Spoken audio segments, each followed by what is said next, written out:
What up? What up? What up? What's good, everybody? Welcome back to another episode of Uncommon Commentators. I am your host, as always, producer Wiley. I got my guys back with me. Welcome back, Garrett. Motherfucker took 2 weeks off. What's good, man? How you doing?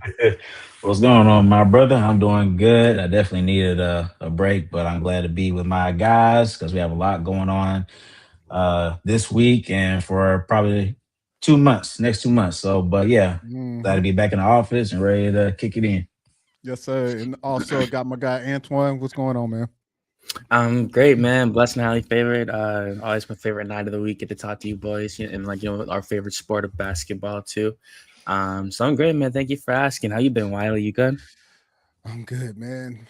Excuse me. Finally, fully recovered from last week.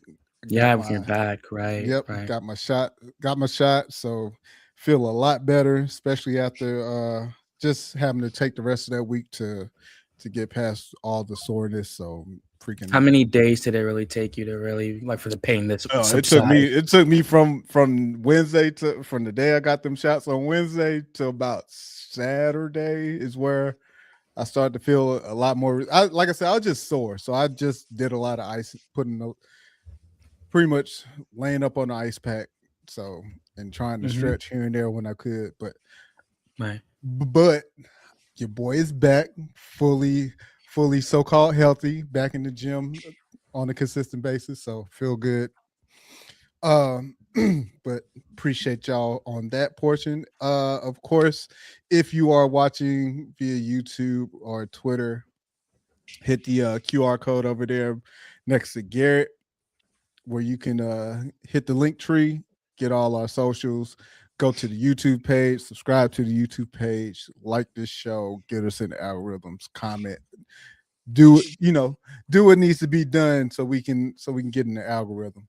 Um, but we do have a lot to cover because the playoffs are here. We know what's going on. We are two games in per conference. We got a couple of games three going on as we record. But before we get to those games, we're gonna touch on a few things that we um that we missed. So we're gonna run that back real quick.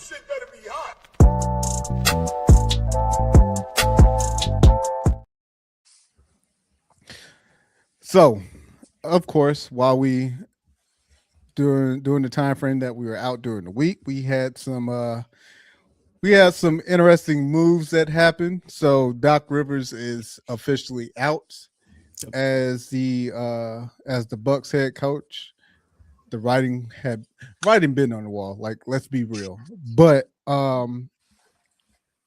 today, as I was getting those together, I see that Taylor Jenkins is going to be the new hire for the Bucks.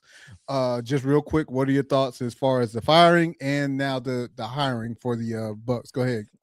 We'll start with you, Garrett. Yeah, I think it was a really good hire. Taylor Jenkins, he's had plenty of success, not just as the former head coach of the Grizzlies, but even as Mm-hmm. a assistant coach during his days back here in Atlanta under Coach Mike Budenholzer. So Mm-hmm. he's a guy that sets the culture. He coaches his players very hard, and he's one of those coaches that gets the best out of you. So that's why I think this was a really good hire for the Bucks. But we know that we don't know if this is going to make Giannis stay. We don't know if this changes anything. And so that's the main thing. So when I look at this move, I think it's good for the Bucks going forward. But at the same time, the biggest question is what you going to do with Giannis. And the Bucks, they have tried multiple times to try to make some moves here and there to, try to convince them that, hey, we're serious about winning. But to me, I don't think that they have really done that. You traded Damian Lillard, and you are now in a position where you could potentially give up a lottery pick to Atlanta. So it's just for the fact that if they're looking to win, then they have to really show them. So I think this is a So, good move, but obviously they have to do more. excuse me, Antoine, what you got? Kind of, I definitely agree with what Garrett said. You're hiring a coach who was proven to make the playoffs. He's coached superstar talent before. We know how devastated that Memphis Grizzlies core was when he did get fired initially. Desmond Bain, taking some of the blame, like just putting blame on the team rather than the coach. As they were underperforming at that time, so that firing was a little unjust. So it's a pretty big pickup for the Bucks, considering that Taylor was already a good coach, didn't really deserve to be fired, and you automatically get an upgrade. Like Garrett did mention, they're supposed to have a lottery pick in this draft. If it's in like the lower of the top 10, it does go to Milwaukee, so they can get like the eighth pick, the ninth pick, 10th, like somewhere around there, seventh. So I mean, let's see if the pick does come to Atlanta, but if it doesn't and it goes to Milwaukee, they also get a rookie they can finally build around for the future. I get it. It's not like a top 3 pick or nothing like that. But with this stacked draft class, you can still get someone you could definitely build around in that lower top 10. So it's a good piece for Milwaukee building forward. They're getting off to really, really, really early off season, so it's going to be productive when everyone else is still playing. So I'm happy for the front office. I know it's hard to appease Giannis. Like Garrett said, that this probably won't make him stay, but at least you take a big step going forward. And now you can get a rookie this summer, hopefully. Well, from what I've read, Giannis wasn't even involved with the coaching hire. So if I'm the Bucks, I blow this whole fucking team up. That's just me. I Mhm. blow the team up because Giannis, you're being way too fickle. Either you gonna stay or you not. And you could have made this decision. You could have made the decision a while back, and you haven't. So I'm always under the notion of, look, you're only gonna play me so much before I be like, all right, we good. But of course, this ain't my money. This ain't my money that I have to deal with. So again, that's just me. If I'm the Bucks, if I am in the Bucks organization and I am the GM, I'm finding somehow, some way, I'm finding a way to get rid of Giannis. Get rid of Giannis and get something back. Um, in other coaching news, Billy Donovan, after 6 years, has been let go by the Bulls. I same as Doc Rivers. This writing was on the wall as well. Antoine, Antoine, we'll start with you. Uh, how do you feel about Billy Donovan being let go, and who do you think they pick up? So for right now, I mean, I want to give a shout out to him. He's a Hall of Famer. Just made it. Proven head coach. You saw him win 2 titles consecutive at Florida in 2006, 2007. So, and he was a relatively good coach in the NBA. So it's unfortunate to see him really go out like this, especially with Chicago. I felt like they were going through some turmoil before he even got there. So, it's unfortunate, they really just got to see where they can move forward with this to get a new coach. Similar with Milwaukee, Chicago does have a lottery pick in this draft. I know my boy Jay, he does, he doesn't really mind whatever they do, but I do think that Bulls fans should be excited about whoever they get in this draft. We're seeing Matas Buzelis starting to kick up his confidence. He's picking it up on the court, most definitely. And I know you mentioned you asked for a potential replacement. I would have to take a look at the coaching market more. I did hear that Yeah. the Portland Trailblazers, like that front office, they're still looking for other head coaches outside of Tiago Splitter. Apparently, they're Hmm. thinking about hiring a coach, even regardless whatever he does, even after making the playoffs. With this Denny Avdija led team. So that's probably who I honestly have first in mind, is thinking about the answer for the question. I do think that if Tiago did get X'd out from Portland, unjustly so, I do think that he this would have been the season that he proved he could be a head coach. So if Thiago Splitter indeed is not the head coach for the Trailblazers next year, I would suggest that Chicago pick him up. He's a young head coach. He just needs an opportunity. He's getting it right now, so he's proving that he can lead the team. So off the dome, I'll say Thiago Splitter, but I can come back to you with more answers. And we'll of course once we get more news, we'll look into it. I mean, they also need a new GM as well, so they're looking. They got to find somebody there in that spot too. But Garrett, what's your thoughts on Billy Donovan being let go? Well, I mean, it's not really too much of a surprise because they're doing clean house for the Bulls organization. So there's a lot of holes they need to fill, obviously. So the Bulls, they haven't really had really much success under Billy Donovan. Honestly, they've been to the play in, but they haven't really been able to go any further than that. And so and not just that though, but from a roster standpoint, they've had players. They have good players on the roster, but it just didn't fit with the likes of Zach LaVine, DeMar DeRozan, Nikola Vucevic, Alex Caruso, and so forth. So I just think that they should have done this much sooner. Honestly, I think they should have done this much sooner, and then they may be in a better situation where they are now. So, but to Antoine's point, they do have a first round pick this year. They're going to be in the lottery, so they could potentially get a very good player to add on to this team. Now, as far as the head coach position, like I said, they just fired him not too long ago, so I'm not exactly sure who they would target.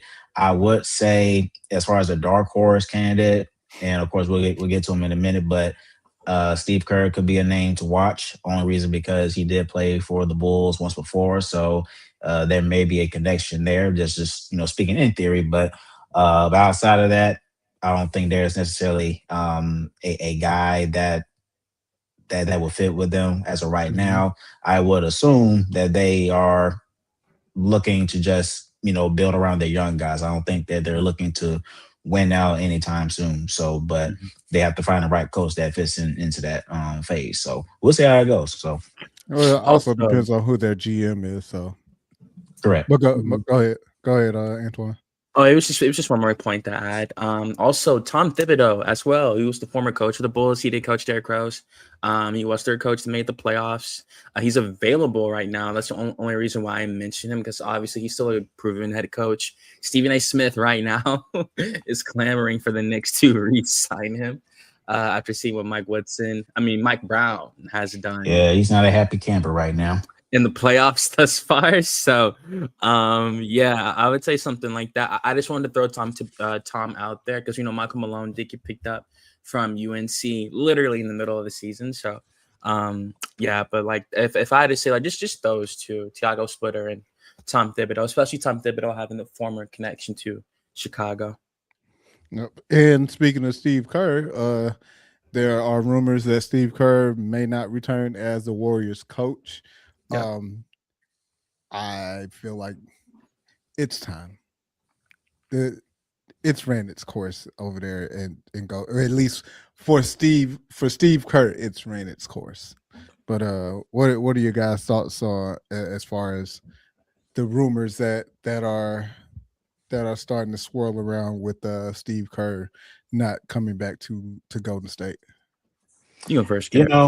I will say, I'm not a Warriors fan, but I will say that it has been a great thing to see, honestly, because I didn't grow up watching the Spurs become a dynasty with Tim Duncan and Manu Ginobili and Tony Parker. So the Warriors have been the first team of my time of just watching them build together. You've seen how they became that dynasty team. When Steph got there, they were one of the worst teams in the league and so forth. So for me, to your point, Wiley, it has come to an end. You had to let go of Klay Thompson. Not necessarily you had to, but you chose to, let him go due to, it's a business decision. But, Steph is getting older, Draymond's getting older, and this team is not going to win a championship now unless they end up, getting a LeBron James that may have one more in the tank or something like that. Though, but I don't see that happening anytime soon. So Yeah. uh, he has had a great run with Golden State ever since he arrived. So it's one of those things where hey, every chapter has an ending, right? So he has had a nice run, very good run. Future Hall of Famer, no doubt about it. As a head coach, at least, he's won championships as a player with the Bulls and won championships with the Warriors as a head coach. So yeah, he's had an amazing run, unbelievable run. So I wish the best for him. I'm not sure what's going to be next for him. I'm not sure if he's still wanting to coach or if he's going to retire. But like I said, he's had an incredible run, and so yeah, it'll be interesting to see where Golden State goes from here. But yeah, I would have to say Steve Kerr has had a very very good career. Oh yeah. Mhm. And yeah, man. Yeah, it was really well put by Garrett. I guess like really just really add to it with I wonder what this means going forward for Golden State. It's another team that's supposed to be in the lottery this summer. So that's obviously gonna be the rookie they're targeting. Steph's gonna take whoever that is under their wing, Draymond under their wing. So and that's really my biggest thing about it. Like Stephen Curry, I think he turns 30, he's 38 right now, turns 39 next year. He said he said he's trying to get Klay Thompson to participate in the 2027 3-point contest. So he's already looking at exciting stuff like that, which means he's not even focused on retirement. They asked him in the exit interview, how long do you think you could keep playing? And of course, he said for some years. Like he thinks he's not slowed down at all. And I get it. He's obviously still a great scorer. He's still a great player when they have the team around him. We can't act like Jimmy Butler did not tear his ACL, and that was devastating for Golden State. That really it killed their season, to be quite honest. But he averaged 26 points a game this year with like 4.7 assists. So we know Curry is still playing at a high level, but I wonder if this makes Draymond expendable. We know Steve Kerr had a pretty long leash for Draymond. He encouraged his enforcement, just being that guy on the team and stuff like that. But with a new head coach coming in, I wonder if that same head coach is going to have the same amount of patience with Draymond, especially with Draymond. You might have an attitude towards this new head coach. You might not really care what this new head coach has to say and stuff like that. So that's really what I'm interested with the Golden State's next move. I do think they're going to use the lottery pick. I don't think they're going to trade it or anything like that. They need as much young talent as they can get. Modus Moody, he tore his ACL as well. So we just got to see what happens with Golden State. But I do think it does start with the new head coach, and like we'll see. And then and also with what he said about Steve Kerr, I do agree. I think he might retire. I don't think he's gonna want to try to build up another championship team and stuff like that. I think he's completely satisfied with what he did in Golden State. They won 73 games at one point, won 4 championships, stuff like that. He coached multiple Hall of Famers. He's a future Hall of Famer now for certain. So yeah, man, I really wondered what Steve Kerr does after, because we know what Golden State's going to do. They're going to draft young and just build from there. Well, they need to learn how to draft. So there's that part, because them drafting has not been good. That's all I'm going to say about that. I have thoughts as far as the team goes. My only thing is however long Steph wants to play, you let him play. Point blank period. I think with Steph saying that he can play for several years, I mean it kind of holds up because his game doesn't take much impact. Like he's not like a slasher or anything like that. He's not a dunker. He's a shooter. Mhm. So as long as he continues to keep his ankles together, everything else is going to be fine because shooters shoot. So, and again, it doesn't take much impact to fucking shoot the ball. Right. So in the midst of the playoffs, we have had a few awards that have been presented. We'll start with the 6-man award. Shout out to Keldon Johnson. We did Antoine, you and I talked about it last week, and I said I felt like he would win that award, and he did. So shout out to Keldon Johnson. He won that award. over Jaime Jaquez Jr. and Tim Hardaway Jr. I didn't know Tim Hardaway Jr. was in the mix. That was not Mhm. a name when I researched last week. That was not a name. He was not a name that came up. Again, out in Denver. But no, Keldon Johnson definitely he had a great jump from last season to this season. Very impactful for the Spurs this year. Any thoughts before I move on to clutch player of the year? I will say I've always been a fan of Johnson and his game with the San Antonio Spurs. So San Antonio, they have been one of I wouldn't say one of the most surprising teams, but I would Mhm. just say that how they've been able to build this team around Wemby and guys developing. I think it's been a really good sight to see. So for Kelvin Johnson to come off the bench and do what he does, being that two-way player. So it's not a surprise that he's playing at the level that he is. So I would say some people probably took him as an underrated guy. His name hasn't really been brought up that much. He hasn't been really been given that much credit. But no, I think Kevin Johnson has done a tremendous job for the Spurs, and they're really going to need more of him throughout this series against the Blazers because we know Wemby right now he's currently dealing with the concussion that he suffered Yep. from Game Two. So they're going to need more of him if they're going to win this series. So I expect them to do that. Antoine. Oh yeah, my bad. And yeah, like yo, with Keldon, I mean, yeah, like yeah, same thing. I thought he did his job this year. Was a major engine off the bench for this team. He's been a veteran for Victor Wembanyama since day one, and I feel like he's been vital to Victor Wembanyama's development. Same with Devin Vassell out there in the starting lineup. So I think with Keldon, he deserved it, man. We saw he was crying during the like that video when he accepted the award, which lets you know he truly knew his role was fairly significant. He knew how hard he was working, and that's something he really, really wanted. And that award was confirmation of his hard work, that he was indeed the best six man in the entirety of the NBA this year. So biggest thing from here is just, I guess, where does he go? He has, really has a relatively good ceiling. I think he thrives in that six man role. So I think whoever the Spurs get, no matter who they get, I think he'll really rather prefer being the six man. We saw how Manu Ginobili became a Hall of Famer of being the six man. So yeah, man, like the Spurs have always had that tradition of having a good person off the bench, having a great six man, come out there.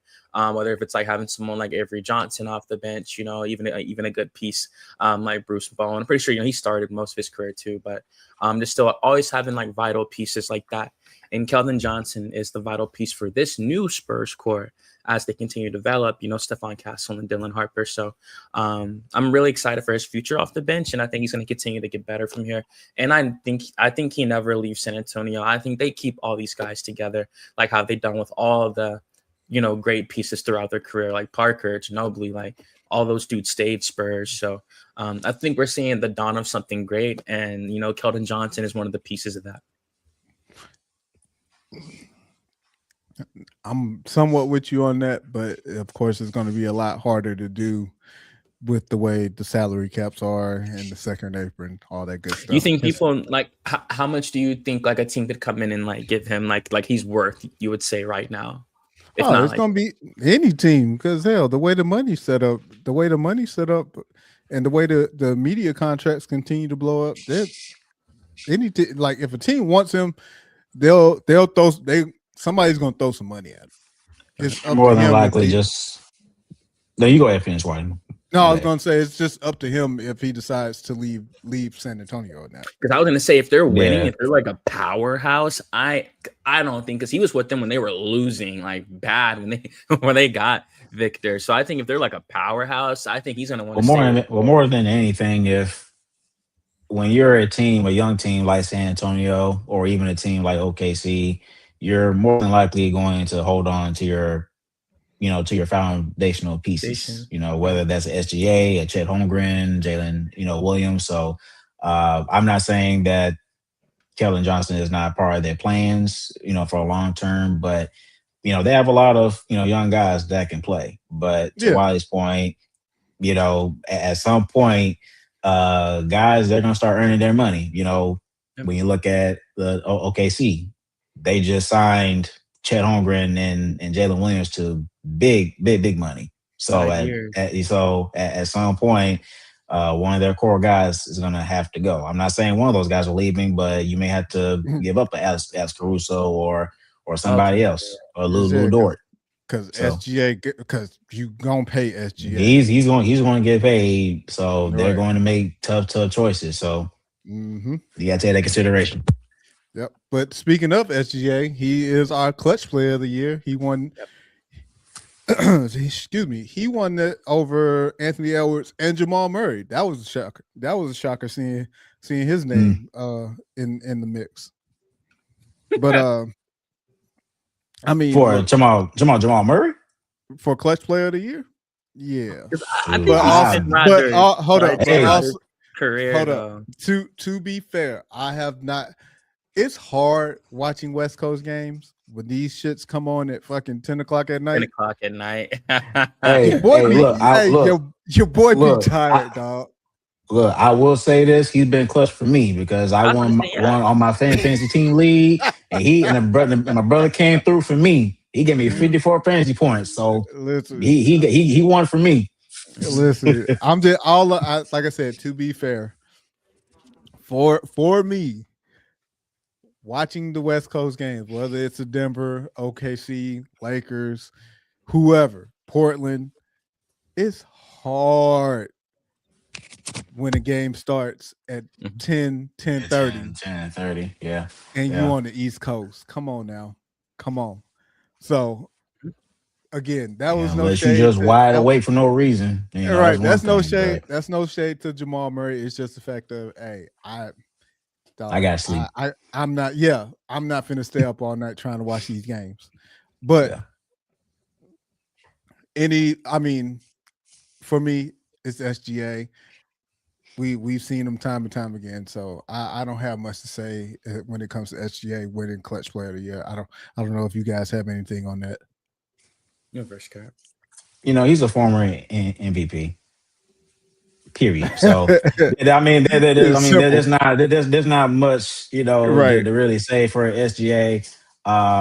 So yeah, we know SGA. He's former MVP. He's a champion. So, I we've seen him multiple times come up in the clutch and get baskets when you need it. He's a tough cover. Mm-hmm. At 6'6" or 6'7". So yeah. But to your point, Jamal Murray and maybe Anthony Edwards. Yes, it's hard to watch these guys on a consistent basis when it's so late when you're on the East Coast. But regardless, uh, the entire NBA, has watched all of these guys, and all these guys have a strong case of why they were at least a finalist between Ant-Man and Jamal Murray. But SGA, Mhm. like I said, he's a very clutch player. We all know that, and so it's not a surprise. So it'd be interesting to see if he'll get if he'll win MVP this year again, because I know Luka Doncic and Kate Cunningham, the NBA has reviewed their cases, and both guys are now eligible to win MVP. So MVP. that changes things a little bit. But yeah, big congratulations to SJ. It's definitely not a surprise on my part. Yeah, man, like same here. He's a pretty clutch player, man. He was proving that, last year in the playoffs, and he's done it throughout the regular season. And I feel like he's, he's always cool as a cucumber in the fourth quarter. He treats the fourth quarter like it's the first quarter. I don't think it really bothers him that much. And he has a lot of playoff experience at this point. We've seen him thrive in the finals, drop like 35 points in the finals like it was a regular season game. So it just is what it is. He's just really he's probably the best scorer on the planet right now. I know Luka is the scoring champion, but I feel like that's really more so off the usage. I think SGA, if there was no Jalen Williams, there was no Chet Holmgren, SGA could average 37 points a game if he wanted to, especially like the way he's able to get to the free throw line. the way that he does. So there's not a doubt in my mind he could definitely average like on some James Harden stuff, like 36, 37 a game while getting like, 7 assists and stuff like that. But it's a lot of mouths to feed when you have two other all-stars on the team alongside you. So Hmm. they're making it work right now. They know who the killer is at who gets the ball at the end of the game, which is SGA. I guess my only thing about it is how like how much legitimacy does this award really provide? Like, do you think this is like a true Hall of Fame achievement? Like, if you're a 3-time clutch player of the year, 2-time MVP, like stuff like that. Like, do you think that like this award is that important, being a clutch player of the year, or how do you feel about it, Wiley? Not really. I mean, this is a new award. This award what got brought to us within the past 3-4 years or something like that. So I mean, I mean it's a cool award to me. Mm-hmm. That it's more of the cool factor more than the this can help your case for a Hall of Fame standpoint or anything like that. But uh I mean, for like I said, it's just a kind of a kudos award. I don't want to. I'm not going to put too much stock into it Mm-hmm. uh when it comes to for somebody's Hall of Fame. If they have a Hall of Fame resume. So Yeah, because it's not a war that's been well known for years. I mean, if we're when you're talking about uh making a case of if a guy is worthy of being a Hall of Famer, in terms of any awards or honors, obviously you're gonna be mhm. looking at MVP awards, I would say all NBA honors, defensive player of the year awards, things of that nature that have a more meaning to it. So Yeah, I'm not saying that it won't help his case at all, but I'm just saying that I think people are still going to refer back to awards that have a bigger meaning. So I think right, him winning MVP and him winning a championship, people are going to care more about those things. So yeah, you could say that. Now, I will say, in terms of okay, who's a better player when you're comparing SGA to another guy? I think that the clutch player would have more meaning, in that case. But if you're talking yeah, about Hall of Fame discussion, I think people are going to lean more towards those awards that I just named. So Mm-hmm. yeah.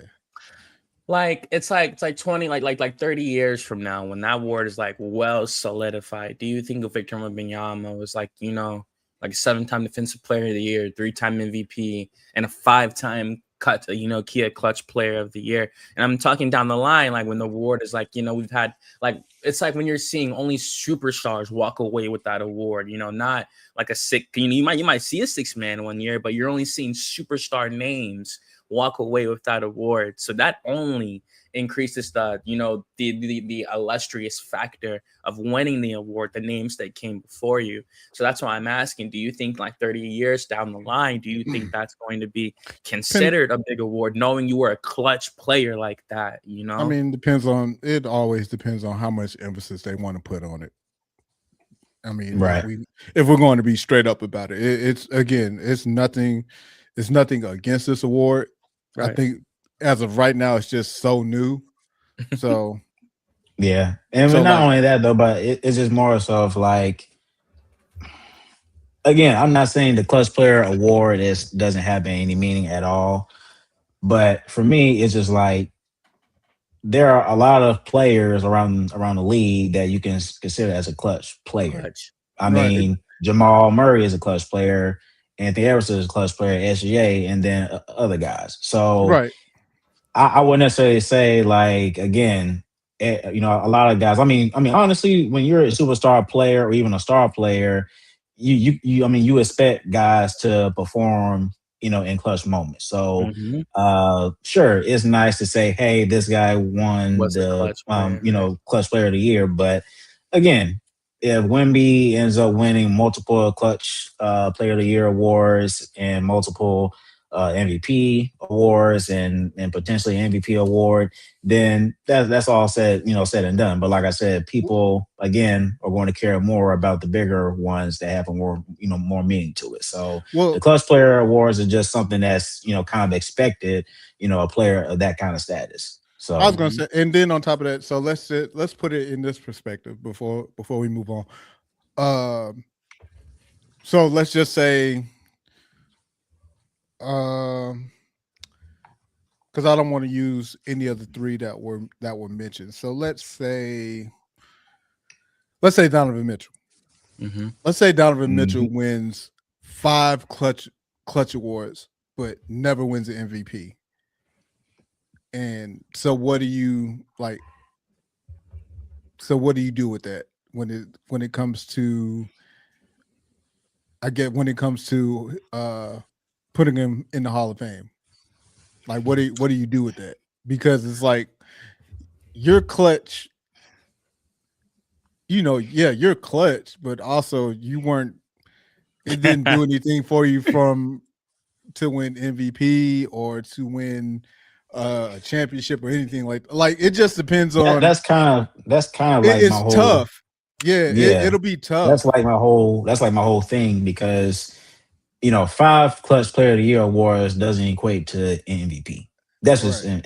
in my book. So, and again, like say in reverse, say okay, he never won clutch player of the year award, but he does have other accolades for people to may say, yeah, he's still a guy that's worthy of being Hall of Fame because he is a multi-time All-Star, and we know that he's come up in clutch moments. He doesn't need a Clutch Player of the Year award to really solidify that I, case. So yeah, so I think that it could help his case if that ends up happening, but like I said, if you are a guy that has achieve other accolades, right? If you have Mhm. become a multi-time All-Star, if you've won a Defense Player of the Year, if you have won well, I wouldn't say most improved, but MVP, Defensive Player of the Year, and so forth, and or multiple All NBA honors, then you don't necessarily need a Clutch Player of the Year award to Right. help put the icing on the cake because I feel Right. like those accolades I just named they kind of feature into that award itself. So it's kind of Yeah. like 2 for 1. So Yeah. mhm. that's And what we I Yeah, and think. we man. can we can we can we can use a different another episode to kind of Hmm. expand upon that. But we got to keep this train moving. Of course, and then the final award that's been presented is the defensive player of the year. Defensive player of the The year, year, Wemby, unanimous, the youngest Yep. ever, too. Yep. unanimous. Yep. There was like again, same with this. I don't have much to say because the proof is in the pudding. Like we knew what Hmm. it was. We knew what it was when he first showed up. And it just took all it took was a healthy enough season for him to prove it, and he did that. So Yep. I like I said, I have nothing. I don't know if you guys got anything, but I mean I think the real it's question Wimby, dog. is How many? I think the question the bigger question is he going to I guess withhold the most defensive player of the year awards when he retires. He's going to be the guy that's going to win the most. I think that's the main question because Yeah, to on Wyatt's point, it's not surprised that he won this award. It's not. People knew that before he even got drafted. So uh, I think that that's probably a question that people are going to be asking going forward. And two, where would he rank amongst other great defense player of the year guys? So yeah, you're talking about other guys. I'm not saying that these guys are better than Wimby or when he's retired, but I'm just saying you have other great guys that have won Defensive Player of the Year multi times. When you look at Dwight Howard or Rudy Gobert, just to name Draymond guys Green. that Yeah, Draymond Green that is named. So I think that's the question that I'm looking forward to, or something I would be happy to see with Wemby as Yeah, far as how many of these he's going to win. So he's definitely going to be a multi-time defensive player of the year, but in terms of how absolutely. many he's going to get, I think that's the bigger question that people are going to see. Yep. Yeah, man. Like same for me. I think when it comes down to him, he's gonna be one of the greatest defenders to ever pick up a basketball. He's already the youngest player to ever win the award. So I think he'll be the next player we ever see win MVP and Defensive Player of the Year. In the same season, that's inevitable. It's most certainly going to happen. And I'm really with Garrett. I don't got much to say. I think it's really more so about how many is he going to win. I put out a tweet the other day that I'd bet It my could future. happen this year. Yeah, like for real, like dead ass, And like I was saying, like I put a tweet out. I was like, yo, I bet my future house that he could win 10 Defensive Player of the Year awards throughout the next 10 years. I don't see Wait a another minute. You would bet your house on how many? that he could win 10 Defensive Player of the Year awards before like he retires, because I just don't see who Uh, else could possibly be a better defender in the league than him. The only way it's gonna happen is off of voter fatigue. And I think I it's love not. I love me some Wemby, but I ain't gonna bet my house now. I just don't like. For me, I think I meant I'd walk. I'd be laughing to the Ah, bank, but that bag I most definitely would be confident making that. I just yeah. don't see like who else is going to play better defense than this is him with a skinny frame. And at 22 years old, as he gets stronger, more confident, and as his role players get better, they start locking up the perimeter. So you have to drive to the hole, and if you do, like, I mean, even if even not even Yeah. Kevin Durant can shoot over Victor Wembanyama. So I'm really thinking like I'm serious, man. We're about to see like some serious there's no other way I can put it about like we're about to see like some serious shit, man. Like this is like I said it, like it's gonna go from LeBron James to Nikola Jokic to Victor Wembanyama. It's rare you see a player with this two-way ability, with his ability to dribble the ball. Like everything we thought he could do, he's doing it. And like the biggest thing about it is that the Spurs are ahead of schedule. Dylan Harper's going to be like, I mean, like great, man. Stephon Castle's already playing like a star. So like I just don't see like why he won't be able to. We all know team success has a big deciding factor to do with winning awards. So his team is always going to be a top 3 seed in the West. So Dog, yeah. dog. We are 40 minutes in. We haven't even got to the playoffs yet. I mean, yeah, I mean, that's it, but like both series only have like 2 games played, so We still yeah, got to get you're to right it. though. But Yeah, we no, You're gotta right. get to it. shout out to all the winners. Of course, we will have more winners. We'll have more winners by next week. But let's get Mhm. to the main thing. Let's get to the main course here, and we'll start with y'all, man. The Knicks and the Hawks. They are currently playing right now as we speak. What is the Yeah. score? What is 95 to 85. Well, not? hopefully it'll be 96 Yeah, to 85. But Jalen Johnson will make this free throw. They Hawks already up. missed the first Yeah, one. Hawks up 96-85 in the fourth with 7:46 to go. So we'll see what this turns out to be by the time this episode ends. But Hmm. right now this series is tied up 1-1. Yeah. Yeah. I'll put it out there. I thought it was gonna go Knicks will handle business at home, Hawks will handle business at home, and then it'll be a battle. It'll be a battle going back and forth uh up to game 7. Um then Mhm. I've told y'all both. The Hawks, the Knicks, the Cavs.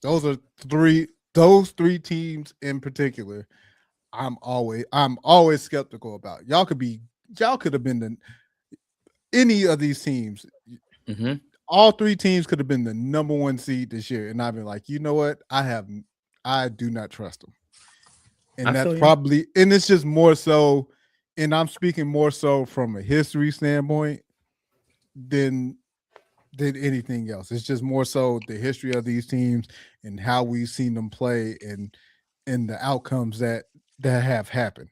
Now, with this particular series, I think is it's going 7. Um y'all might fuck around and pull this off. The Well, Hawks might fuck around and pull this off. And for me, before I let y'all go, for me, Mhm.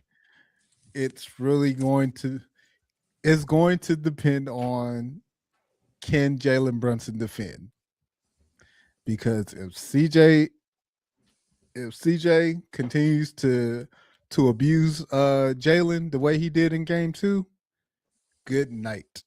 Because if I'm CJ, I'm picking on this motherfucker all game, every game until this series is over. But for my Hawks guys, uh, Antoine, I will let you go first. All right. With 2 games in, and the third one almost in the can. What are your thoughts? What are your thoughts of the first 2 games, and what do you think of moving forward? Game 1, they came out, they lost in New York. They were losing by double digits. They came back in the fourth quarter. They lost like 113 to 102. So you could tell in the fourth quarter they learned from their adjustments in the first half. It's just the shots started hitting a little bit too late. By the end of the first game, they came out in the second. Similar thing. That was a close game. But the Hawks, they did come back in the fourth quarter. The Knicks were leading by like 14. And Atlanta came all the way back. And they could have won more comfortably if CJ McCollum had hit like 2 free throws, like truthfully. But he did take over. Indeed, that was a big part of it. Like how you just mentioned, CJ McCollum did abuse the mismatch, you could say. Going at Jalen Brunson, and making him defend, really showing what CJ McCollum's been capable of after being in the league for like 13 years. So like, yeah, Mm-hmm. he's definitely been here a long time. He's proven that he's a veteran that the Hawks have needed, that can guide them by the hand in a playoff game on how to close it, not just a regular season. But the biggest thing for me in this series is that we haven't seen Atlanta play their best basketball yet. We haven't. Jalen Johnson, he ended those first 2 games, with moderate stats, but he hasn't played at that all-star level we saw him play at all season. Same with Nickeil Alexander-Walker. He's yet to really have that offensive explosion that we've seen him have. He had 36 points and 7 3-pointers the last time they played the Knicks in the regular season. So I think we haven't seen the Hawks play their best basketball yet. And that's what I feel like people aren't talking about. People on ESPN talking about that the Knicks let this slip through their fingers. I think it's more so the Hawks took it. It's hard to get multiple stops in a playoff game and come back and win it, even if it's by 1 point. So the I was fact gonna that say no. The Hawks definitely took game 2. Like that's no question. Because it's just like, I don't know why they kept trying to shift the narrative to that, especially with Well, Jalen not. You have to take into consideration who you're listening to. But For go sure, on. for sure, absolutely. It's a whole bunch of this is gonna be the one thing I say. I'm not even getting sidetracked. Like I went to multiple, just hearing what the media had to say. I'm listening to Get Up, First Take, First Things First, all this, all those people, Nick Wright, Chris Bouchard, Stephen A. Smith, all those dudes, like they're all like, they all got ties to New York City. Michael Greenberg on Get Up, he's from New York City. All I was those gonna dudes are say they're based in New York. like for real. They're all picking. I'm like, Or man. no, excuse me, they're based in Connecticut. But yeah, but Mhm. again, it's the East Coast bias. My bad. Yeah, Bro. like you already know, man, and like even then, because I'm about to let Garrett go, but that's my biggest thing about it. We've seen them come out, make it a competitive series when a lot of people thought it wouldn't be for whatever reason. I think I said at the beginning of the year on another friend's podcast that the biggest thing for the Hawks this year is that they have to gain respect, no matter what they do, no matter what happens by the end of the season. They have to gain respect because right now they don't have any. And like it doesn't matter. Like I remember when the Hawks were slated to face the Cavs, Rachel Nichols just picked the Cavs to beat them in 5 games. Like it's not like not even thinking about the series, So it's like for me, this is all I wanted. The Hawks are getting the playoff reps with the close games. And yeah, they haven't played their best basketball yet. Jalen Johnson hasn't played the way he's accustomed to yet, and neither has Nikhil. And to me, that's the biggest thing about it. And when they start playing, we're really going to see this Hawks team really show what they can do. The way they led the league in assists this year at a historic rate. So we haven't seen them play their best basketball yet, and the series has been competitive. So that's all I really got to say. Yeah, I mean, in game one, there were moments where it looked like the Hawks could have they could have won game one, but I knew New York they were going to take care of business in game one. But there were moments where the Hawks had moments where they could have stole that, I should say. So, Mhm. and that's what they did in game two. They still had moments in game one where they just weren't getting it going. They were out of rhythm on both ends of the floor, but they turned it up in the fourth quarter. They were down by 12, I think, with like 11 minutes to go. Uh, so the fact of the matter is that the Hawks, one thing about them is that they're going to play hard until the end of the final buzzer. So, and that's one thing that a lot of teams have underestimated for Atlanta is just their way of just continuing to fight, continue to play, and they're just not going to give up. And that's exactly what happened.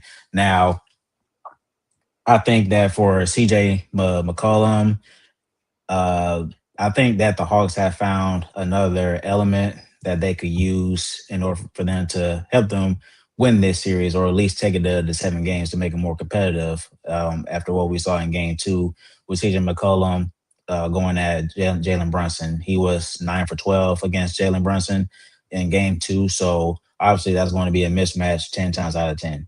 So we already know Jalen Johnson. We know what he does in transition, being able to score, being able to play, make as a passer. So the Hawks, I think they have found their 1-2 punch in this series. And so the Hawks will just have to figure out how they're going to make it more effective, because Yep. when you're in the playoffs, it's all about making adjustments. So it's not about who's the better team or which team has the more depth on their roster, just more so of like which team can win games by making adjustments, because these are teams that you're going to play for at least 4 times. So you're talking about having to make adjustments and putting your players in position to win games. And so, but regardless, for the Hawks, they have players that can play. They have guys that are better fit, that can shoot, pass, and dribble and defend. So um, that's the main thing. So I think that the Hawks they can take this to 7 games, and I will say that even though that most people have picked the Knicks to win the series, but there have been, I would say, people have given the Hawks the respect that they deserve. To Antoine's point, there have been people that said, "Hey, look, this Hawks team is not a team that you just can't take for granted, because they're not a top 3 or top 4 seed team." So, Mhm. like I said, I think they have been very well coached, and they have guys that can go out and help you win games. So it's just a matter of just putting it together. So hopefully that they will win game three tonight, because the next day cut it down to single digits. But no, I think that the Hawks, they are in a very good position to take over this series. If they're able to take it and steal this win tonight, then like I said, they have a really good shot of taking full control of this series if they can. Well, they're only up by 3 at the moment with 5 minutes left, so we'll see Just how let them, this yeah, goes. man. We just gotta let them play, man. You just gotta let them play. That's it, bro. But like Gotta like let 'em you play. like Jeez. like you mentioned before we went live, Mm, it's a game of runs, and that's what it looked like that happened. Again, we don't know because we're currently recorded. So, um, yeah. but onto the next series. The next series. Um, let's look at Orlando and Detroit. Detroit being the number 1 seed, they dropped the first game. I they didn't play the type of basketball that we've seen from Detroit. Mhm. that we've seen from Detroit throughout the regular season, and then of course they bounce right back. They bounce right back. What's it last night and blow the doors off for Orlando. I I feel like Detroit has they took that first punch. They Hmm. wiped the blood. They wiped the blood. All right, we're back to it. I know they head to Orlando, but I think Detroit goes. It's a gentleman's sweep. I think Detroit goes ahead. They they stop bullshitting and go ahead and handle Orlando. And that's no disrespect to Orlando, but let's Hmm. let's be let's be honest here. Detroit's the better Mhm. team. I will say this here. I will say this before you go, Antoine. Now, No, you're good. You're fine. um, to Wiley's point, yeah, I think Detroit will win this series, but I will say that just after watching game one, I mean, they just were completely like out of sync. I mean, Yeah, they they were didn't flat. really, Yeah, yeah, they didn't go out and play their style of play. Really, play to the level that we know that they can. So yeah, they won game two, but um, Mike Wilbon mentioned this on First Take. I think it was earlier today or yesterday, but he mentioned how uh, yes, they're going to take care of Orlando more likely so. But after that is where they're probably going to struggle even more as they further advance to the playoffs. So you're talking about whether they have to. I'm not sure who they have to face in the next round, but regardless, uh, they have to. They have to start strong, is what I'm saying. So they can't have these games where game one or game two where you just come out flat. These guys, they're going to have to really find other ways to be more effective. Like Jalen Duran, he didn't have a good game in game one. And so I think that he's going to be an X factor for them for Detroit. They're going to make it to the conference finals and make it to the finals. So they have to really learn how to start strong and finish well. So yeah. because for in this case, Orlando, it's kind of been a disappointing season for Orlando this year because they They've really been had a injury down ridden. a down yeah, they've been injured and they had a down season, but I think when they're playing fully healthy, they can be one of the best teams in the East, and their calling card is their defensive identity, and that's really how they won game one. So Right, I think but that if yeah, so I think for Orlando, I'm not saying they're going to push this series to 6 or 7 games, but what I'm saying is if Detroit doesn't figure out, how they're going to be more effective, if they don't make their adjustments, I wouldn't sleep on Orlando in this series either. I think this potentially could be a similar series between the Knicks and the Hawks, but like I said, we'll just see how it goes. the only way Orlando makes it to 7 games is if Paulo steps really steps his game up. Like he has to play. Yeah, he He has does. to he He has to does. be the best player on the floor for Orlando. Like there's no ifs ands or buts about it. Go ahead, Antoine. Yeah, man. I really just want to give a shout out to Jamal Mosley, man. Because he like reports came out before they even went into the play-in tournament that if he, no matter if he won those games or not, he was going to get fired regardless. He's doing his job, remaining professional, and he just took one game off the one seed. So, just want to give a shout out to Jamal Mosley. Because he was the same coach for them last season when they were looked like they were turning the corner. I think it was just a matter of the players getting tired of the coach, and I think that's not fair to the coach, not a good coach who obviously has proven he can coach a good team and maximize his roster even when they're struggling. So yeah, man, he's making a dog fight with the one seed. That's purely off good coaching. So I really just want to give a shout out to Jamal Mosley. I feel like I really said everything. It really depends on Paulo. We know Detroit's going to perform. They got two bona fide all stars. So it really just depends on Paulo Banchero. He sets the tone for the Magic. I think he has a higher upside than Franz Wagner, just given his skill set. So Yeah, yeah, man, like I just Paulo has to be the best guy, and I think he's hitting a corner now. I think he's really gaining his confidence. He's always been a playoff riser, always in his career. So certain players need big moments like this. This is what really gets them up, man, in the morning and stuff like that. So, yeah, man, most definitely. I think it could be a 6 or 7 game series. Respectfully to Orlando. Uh, and I forgot to ask y'all this. Of course, I know who y'all got for the Hawks, but how many games? Man, Hawks I in Hawks in what? like us. Fuck yeah, I'll say Hawks in 6. You know, Oh, okay. Got Hawks in 6, Hawks in 7. Okay, and with Orlando and Detroit, who you got? How many games? I say Detroit in 6. Detroit in 7.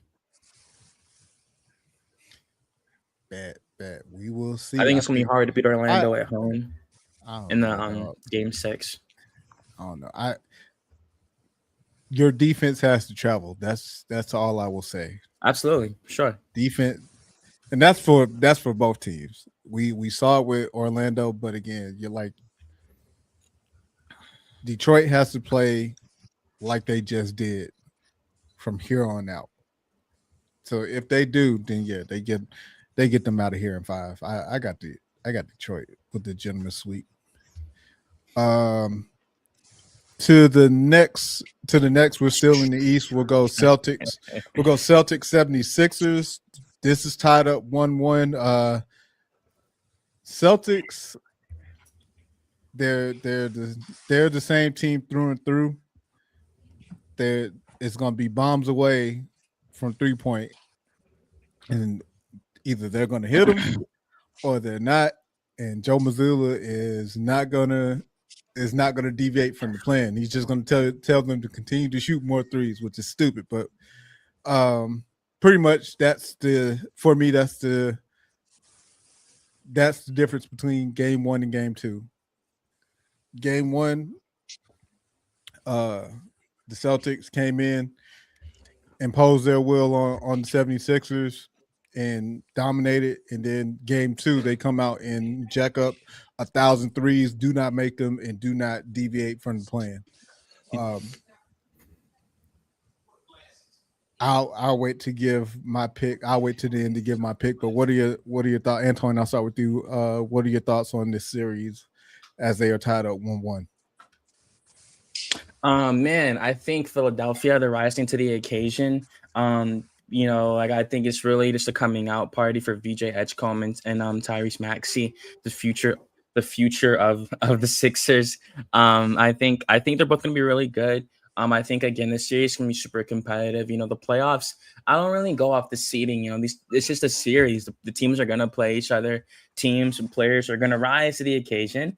And yeah, man, I just think that for Philadelphia, this is really a big moment to really prove like that they still have a bright future with their talent they do have now. Especially with Joel Embiid, he was playing really good until his injury spiked up again. So yeah, man, I do think Boston's gonna win the series more than likely. But if I had to say, I think it's gonna be like Boston in like 6. I think Philadelphia, they're gonna be really aggressive, most definitely. And I think it's gonna be hard to beat them. So, yeah. I got Boston in 6. Okay, Garrett, what you got? Yeah. Boston will take care of business, no doubt about it. So I don't I've never really trust Philly to be honest with you. In the playoffs, they've always been good enough to make the playoffs, but they haven't been good enough to win. We've seen them, uh, come up short in a 7 game series, and we've seen them uh, not showing up when they need to. So I'm hoping that the Celtics, well, not really hoping, but I know Boston, they're gonna come in and take care of business. Mm-hmm. But yeah, for Philly, they have guys that come up big. They stole game 2, so Mm-hmm. we'll see how it goes. But I don't expect Philly to take this to 7 games or anything like that. I think at best it'll be 6 games. So Yeah. I'm with you. Uh, I say Celtics in 6. I seen that Joel Embiid has been upgraded to doubtful. I don't know why they're doing that. Just chill. Unless you're sure that Joel is going to come back and play, miss me with the him being doubtful, because 9 times 10, if they're doubtful, they're not playing. The 76ers, they definitely have a lot to overcome due to the fact that Joel Embiid is missing, but also if we're going to be honest, I still think Boston would beat them just on the strength that Boston, again, they live by the three, they die by the three, and 9 times out of 10, as long as they can get at least one or two people going, it's a wrap. But that's the flip side of that. If they're, like we saw in game 2, if they're not hitting, they're 9 times 10, they're going to lose unless they. But to me, that's more so on the player. It's one thing when Joe Mazzulla's not adjusting. It's another thing when you're on the floor as a player and you don't adjust, because you can. If you as a team, let's say y'all miss 4 to 5 threes in a row. At some point, somebody on the floor, it should be like, hey, let's make some adjustments and get the ball to the cup. But again, this Boston team, no, they're just like, let it rain. Like, we're gonna continue to jack these up. Somebody's gonna hit. Like, they're on that man. They have that mentality. So you both of y'all are funny. To the listeners. I'm sorry. Nah, man, like, yo, I'm here, man. I'm listening to what you're saying. Antoine was making faces.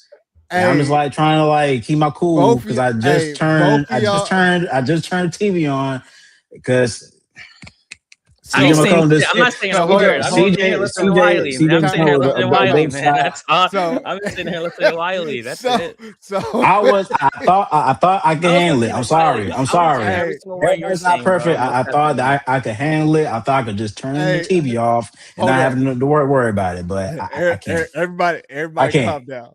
So I can't. I just want to direct this to the listeners, to the people that are currently watching. Y'all, if y'all are noticing, y'all saw what happened. Both Antoine and Garrett, they're trying to listen to me. Fucking come on!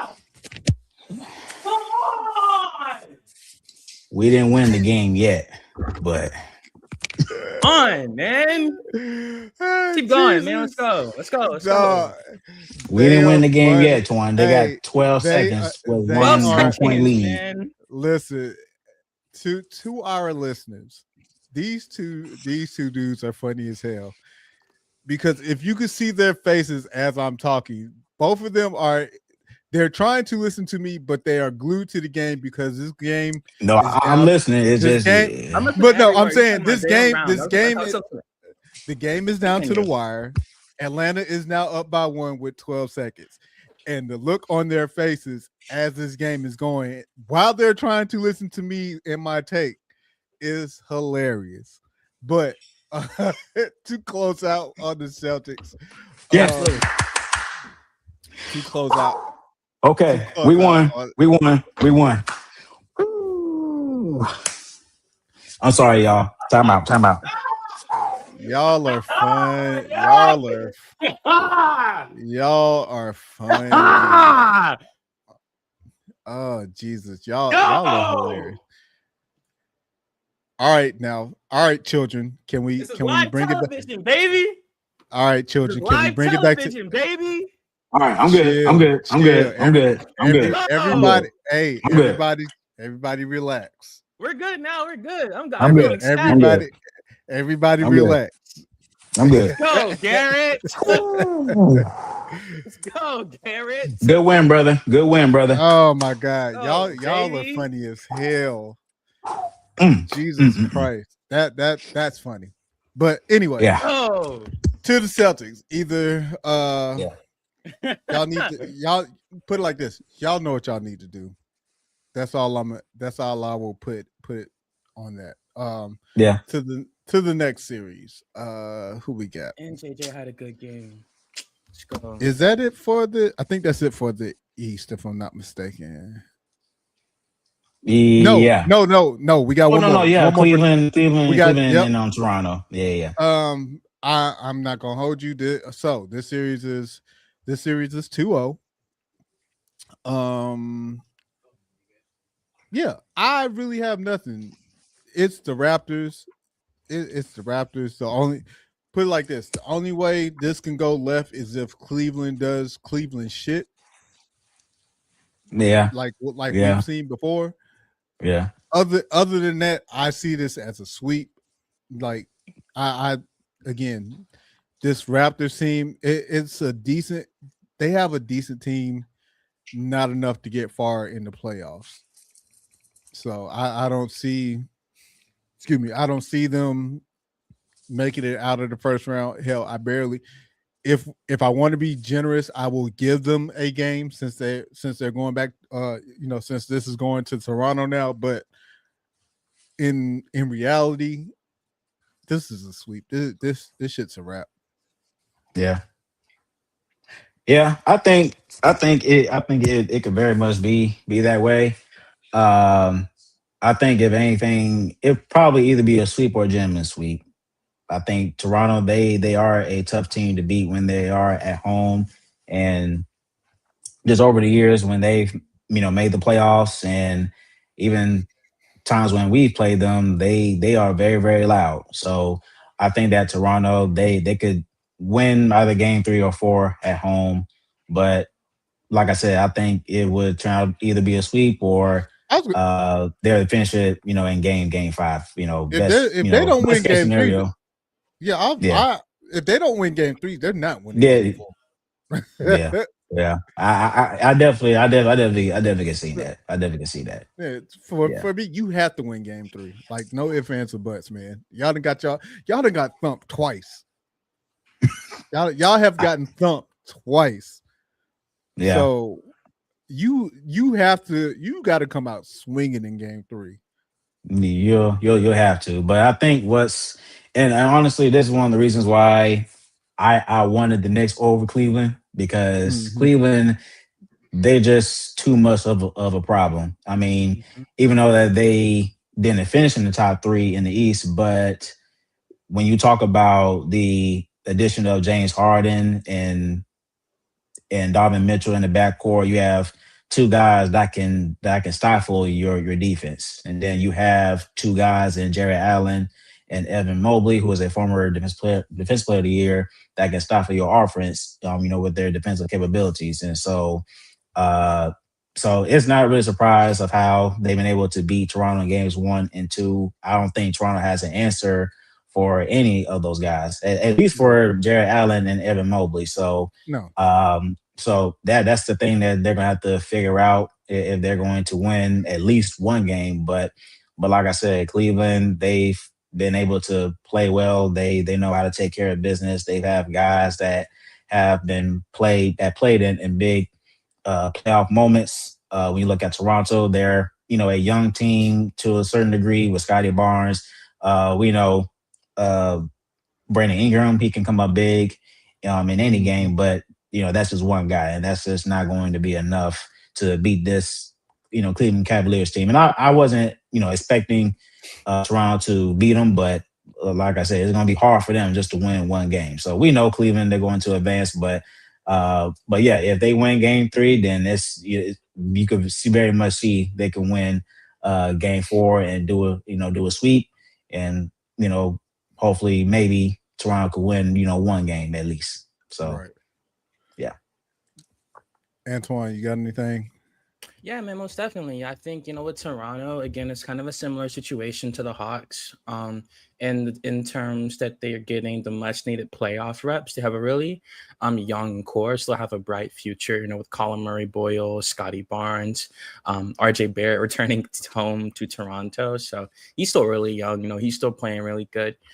We saw Brandon Ingram, he made the All-Star game this year. He's only 28. So I still think this is like a good experience for the Raptors overall, even though they're losing. It just, they took a massive step this year. I don't think they made the playoffs last year. So the fact that they made this big of a jump. In the beginning of the year, they were like the strong third seed for a while before New York took it from them. So, um, you know, it kind of goes with what Garrett said too. You know, with the Hawks not playing Cleveland, they're like they have like a superstar, well, all-star front court and an all-star back court.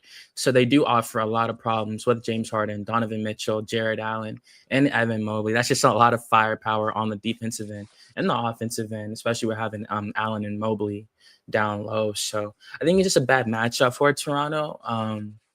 To be quite honest, Cleveland just has more star power overall. The Scotty Barnes and Brandon Ingram, they're definitely stars in their own right. But Cleveland has 4 all-stars compared to 2. So, and Cleveland has a good bench, and they're well coached with the 2024 Coach of the Year, Kenny Atkinson. So, Look, we're saying all this, and the score of the game as of right now, they're in the third quarter with 2:40 left. The Raptors up by 177-76. Like I said, 77. the Raptors need to win game 3 or it's a wrap. Oh yeah, for sure. Like, yeah, no pun intended. So. Um, So yeah.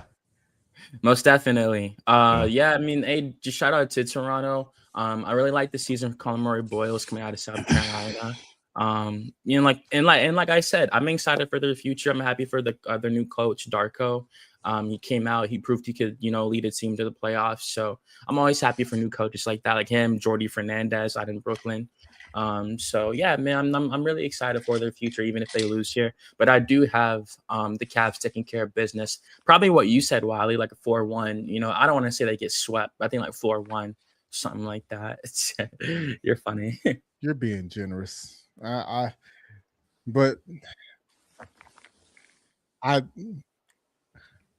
think it's going to be a sweep, but like I said, with game 3 going on right now, the Cavs are liable to do some Cavs type shit, and yeah, it may be a gentleman's sweep. So we'll see.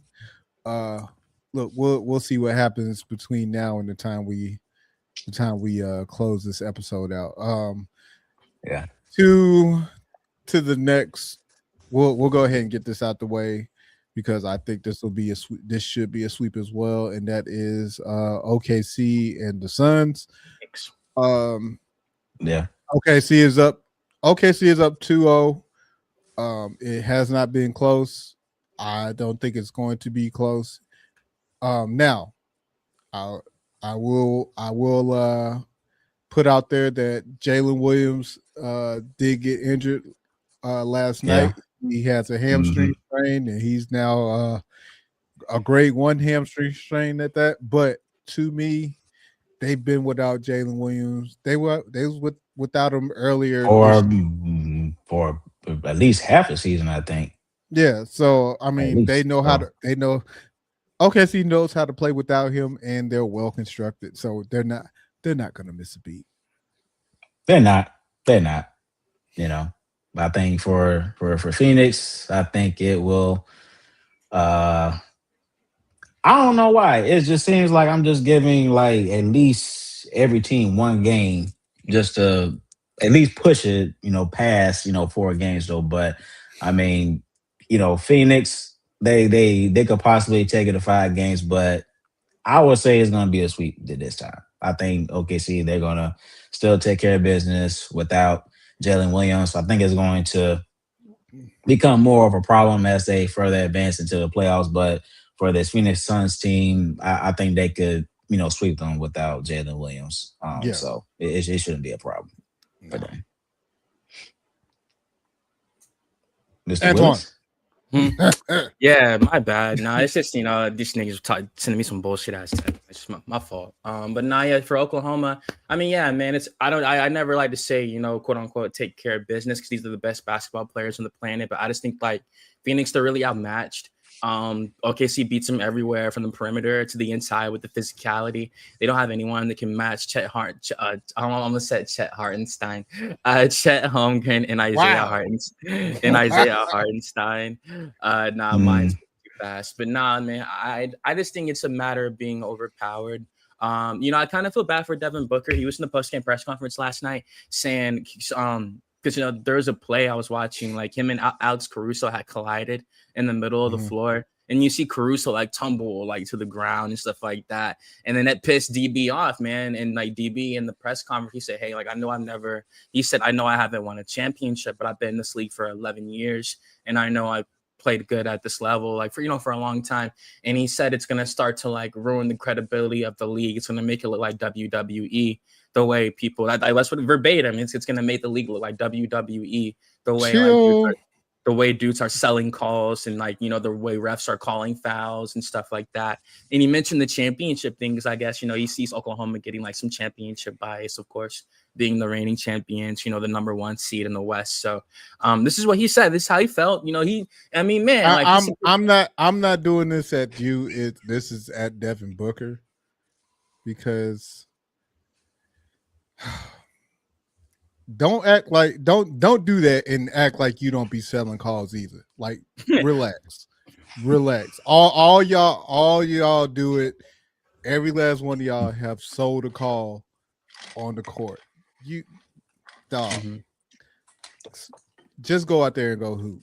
You the same motherfucker I saw at a pickup talking about why motherfuckers is double team. Dude, Double, yeah. don't get out my face. Get the hell out my face. My bad.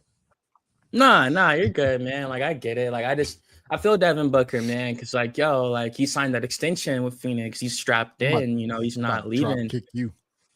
And About to drop man, and it was Jalen Green. I thought Jalen Green, he's played relatively good. In the play-in, he played phenomenal. In the play-in, he played great in the play-in tournament. I think like right now he's the X Yeah, they factor. played against the sorry ass Warriors team. Of Yeah, course he Warriors and played stuff. great. And yeah, I think it really all depends on Jalen Green. We know what Devin Booker can do in the playoffs. So, but like I said at the beginning of the take, I just think they're truly outmatched. It's rare I say a team should take care of business, and I think Oklahoma, Phoenix, they're just outmatched, man. Even with Dylan Brooks playing the way that he is, he was extremely frustrated last night with the calls that Oklahoma was giving. He was extremely mad at DB. So I'm on the other DB, but yeah, man, I think that Oklahoma, they're probably gonna win it 4-1. I just think, the Phoenix, the supporting cast is kind of underperforming. They were giving Come On Malawach some burn last night. That was really cool to see the former Blue Devil, their lottery pick. So it was really cool to see him get some burn in the playoffs. So, and that shows you they got to dig deep into the rotation. He was in his warm-ups before they just took him off the bench. So just shows you, man, like I think again they're outmatched. And that's just is what it is. OKC just has too much size for Phoenix, and that's is what it is, And you guys are being generous. I think this is a sweep. But as we I move think on, it'll be a sweep. yeah, I'm they gonna get them up out of here. The next let's go Spurs Blazers. This is tied up 1-1. We know why this is tied up 1-1. Spurs handled business in game 1, and then we get to game 2 and Wemby goes down early in the game. Has a concussion, passes out for a quick second, then comes to. Yep. But even in that game, like that game still went down to the wire, which now I think the Spurs without Wemby can still handle the Trailblazers with no problem. I think in game 2, the shock of what happened, it took them a moment to kind of get themselves together and then start playing the way that they know how without Wemby. We've seen them play without Wemby. We've seen them win without Wemby. So again, I think they will handle business. They'll still handle business and win this series. Wemby, he traveled with the team. Yeah, he traveled with the team, so we'll see. Granted, he's under concussion protocol. You have to in the protocol. He has to be in protocol for 48 hours. Show no symptoms to be cleared. So he could possibly play in game 3. Of course, we'll we'll find out once we get closer to the game. But this series, what do you guys think of the series, and who do you have in how many games? Yeah, I mean, I think, I mean, like, yeah, I mean, Portland, they have star talent. They have Denny of D Hub playing at a great level right now. Scoot Henderson, he's coming alive too. So, man, I just think that with this, um, they got to take advantage of Victor not being there, plain and simple. I give the Spurs a massive a massive advantage if Victor Wembanyama is healthy. I do think that they can beat them 4-1. They can sweep them if he's healthy. I just don't see, like, no matter who is on that perimeter, they're not gonna they're forced to hit shots. They gotta make shots because they're not gonna drive in and penetrate the paint and score on the Spurs. It's just not gonna happen. So they're forced to make shots. I believe that Shaden Sharp, he's hurt right now, and Mhm. he's one of their best scorers. The former Shaden Sharp. Yeah, yeah, yeah. So, like I said, I think all they can do right now is really try to maximize their potential. You feel me? And now he's actually healthy right now. Yeah, he had 9 points. He played 13 minutes. So I guess like they're still trying to ease him back in because Shaden Sharp is obviously, I'm pretty sure he's a starter here for the Portland Trailblazers. So he's a massive part of what they do. So I mean, again, like I just think with what they have right now, they're gonna make it work with Denny. He can do a lot for you. The way he makes everyone better, the way he's become a point forward in a recent year.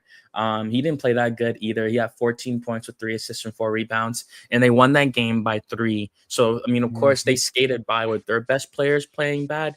But of course, the Spurs didn't have their best player. And he's the best player on the floor for both ball Right. clubs. So, yeah, man, I just think, spend too much time on it. I think it comes down to the Spurs got to get their player back. If they get their player back, it completely swings the series and in a dramatic fashion. And if they do, I think they beat them 4-1. If it's just the no if it's the no Victor Spurs, I think this can go like 6 games, something like that. I still think the Spurs are a Right. good team.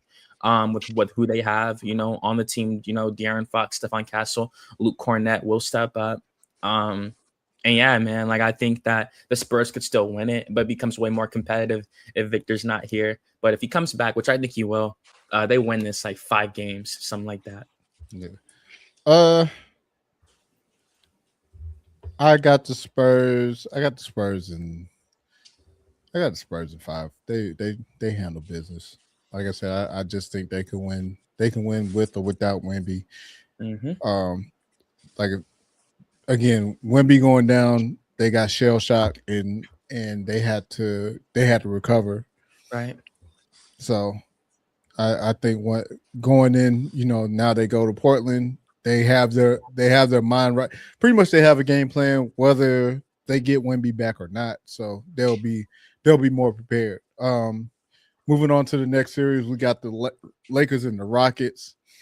Lakers are up 2-0. They handle business at home. Game 1, Kevin Durant did not play. Game 2, he comes back. Um, the Rockets, I don't know what to say about the Rockets. Although, get off my Dickerson seems to be correct. I'm not saying it's Kevin Durant, but the account, if you know when it comes to that Twitter account and what he had to say about the Rockets players, Mm-hmm. I mean, kind of holding up at the moment. Kevin Durant can't do it, can't do this by himself. But also here's the one main thing about this Rockets team is that they need a point guard. Like, I can't believe this team went the whole season without a fucking point guard, and you tried to do a point guard by committee with the guards that you have. None of your guards that you have are actual point guards. You need a floor general, or at the very least, somebody serviceable enough to be a floor general. Like, I you're agree. you're you're throwing Reed Shepard out there, and he's not a point guard. You throwing which one is it?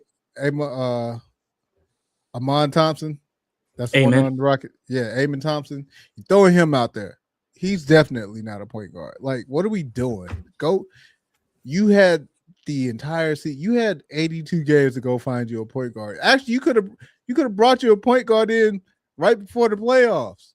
You and nobody in that organization took the time out to be like, yo, we really need to find somebody who can at the very least handle the ball and be able to help run our offense. Because that's really all you need. You just need somebody to help run your offense and occasionally hit a shot or two to take pressure off of KD and the rest of the guys. Alfred Şengün, what are you doing? What are you doing out there? Like you look out of place. You look like you do not belong on the NBA floor right now. I digress. Garrett, I'll start with you. What's your thoughts on this series, man? Mm-hmm. Ooh. Uh, I'm not saying that I am surprised because of the players that they have, meaning the Lakers. Of course, they have LeBron James and other guys, but just the fact that for me, I had higher expectations for Houston. They are one of the best defensive teams in the league. I would have thought that they would have been able to at least go back to Houston, uh, tie the series 1-1. And Right. so uh, even with or without Kevin Durant, because the Lakers they're banged up as well.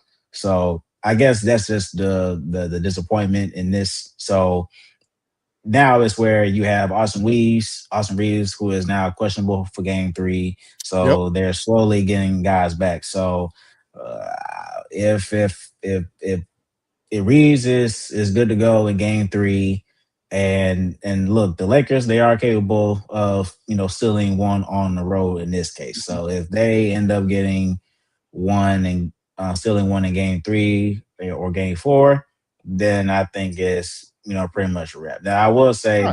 that at that point, I think they could win this series in 6 games. I think that now that you have Kevin Durant back, I think if if they have Kevin Durant back, then yeah, I think this series will go to 6 games. But now it will shift more towards the Lakers because they took care of business in games 1 and 2. So now that shifts the entire outlook of this series because I have Houston to beat the Lakers, but like I said, now that they're down zip to 2, then I think the Lakers they'll win this series if they win either games 3 or 4. Mm-hmm. Yeah, man. I guess for me, I really just want to give all the credit to LeBron James, man. He's in a similar situation he was in 11 years ago, when he lost Kevin Love and Kyrie Irving on Crazy. his way to the Hmm. NBA Finals. It was Yeah. devastating for him. We saw him put that team on his back. I believe the first time around, that was when he had 50 points in Game 1, and JR had ran out of the paint. I think that was the first, Yeah, LeBron, first game. Yeah. Yep. like the whole shit. That was the first time around, and then they, of course, JR would redeem himself the following year. So, but I want to give credit to LeBron, man, because this only I can only think of that situation with what he's doing right now. He just had 28 points last game, with like 7 rebounds and 8 assists. The game before that, the first one, he had 19 points. Shooting like 9 of 15. Still getting assists at a high level. So, the fact he's been able to really ball Well, at this level like that, and still like wheel a team to victory. Like, yeah, he had 19, 13 assists with 8 rebounds, and yeah, like I said, he had 28 points with 7 assists and 8 boards. So he's still playing at a high level. Keep in mind, like he's being efficient from the field. He's hitting his free throws. It's like he's aging like wine. Like it's pretty crazy. You feel me? The way he's been able to still lead a team of this caliber, all playoff. Like all playoff, all role players. I'm like Luke Kennard. He's making I'm Luke about to Kennard. say, yeah, that's where I wanted to point out. It helps when you have a player like Luke Kennard come out of nowhere and give you Rise 27 to the points occasion, and 5 for 5 from 3. Like it helps, but also let's take this into consideration. Your game has to travel, so I want to Yep. see if everybody game travels to Houston. Now, if we get the same, if the Lakers look the same or look anywhere similar to what they have these last 2 games, oh yeah, good night. But um But yeah, I don't want to. I didn't want to steal your thunder. My bad. No, you're fine. Yeah, I no, just no, wanted to you're point. good. I just wanted to point that part out. The Mm-hmm. fact that you have a Luke Kennard that's coming out here and has picked up the slack with Austin Reeves and Luka. Luca being out. Like they needed that. The Lakers needed that. Like point blank. Mm-hmm. Period. Period, and that's how you get re-signed. That's how you get a big bag. He's there in LA from the Hawks on an $11 million 1-year deal. So they're definitely gonna try to have that negotiation. He's a sought after character. I was shocked, when the Hawks were able to land him, even when it was a 1-year deal last summer. I was really surprised the Hawks were able to get Luke Kennard like that. Really goes to show you what kind of roster we really had at the beginning of the year. So, but yeah, man, I think for this, that was a blessing in disguise for both teams. Gabe Vincent has played great for the Hawks in his role as a backup point guard, and Luke Kennard, that you just said it yourself. Obviously, he's about to give himself a whole new bag. This offseason. So I'm happy for Luke Kennard. He's showing his ability to handle the ball, create his own shots. He's hitting turnaround mid ranges, step back threes. Like he's really showing with, he hasn't showed this much in his game since Duke, So the former lottery pick, he's looking really good, man. He has a lot of playoff experience from playing with the Clippers, from playing with Detroit. So I'm really excited to see what he's going to do in LA. He's 29 years old now. So, he's getting his prime right here, right now. So I think they will re-sign him. He will be a piece for Luka and Austin moving forward. And yeah, man, I think he could fuck around, be like a 6th man of the year type of candidate. If you were to do this, chill. If you were to do this, because now you got to realize though, like this is his first situation being able to show this though. He's never had. You always take it too far. But no, you always take it too far. Come on, man. Like, yeah, this dude's a professional basketball player doing this in the playoffs. He's not just gonna fall off in the regular season. Like I said, he didn't have an opportunity to do this before. Not in LA, not in Detroit. If he were to do this off the bench with Jake LaRavia's not handling the rock like that. None of those guys are handling the rock like that. He could. Like he's a better scorer than Marcus Smart. All of that. I think if he were to be on the bench doing this next. You know why we're seeing this? Because there's no repercussions. I mean, yeah, for sure. But I mean, like there's no repercussions. Is paying off though. Like he's the best 3-point shooter in the league. So think about it. Think about what I'm saying. There's no repercussions in the position that he's in right now. Put him on a different team with some repercussions. This plays out a little. It plays out a little bit differently. That's all I'm getting at.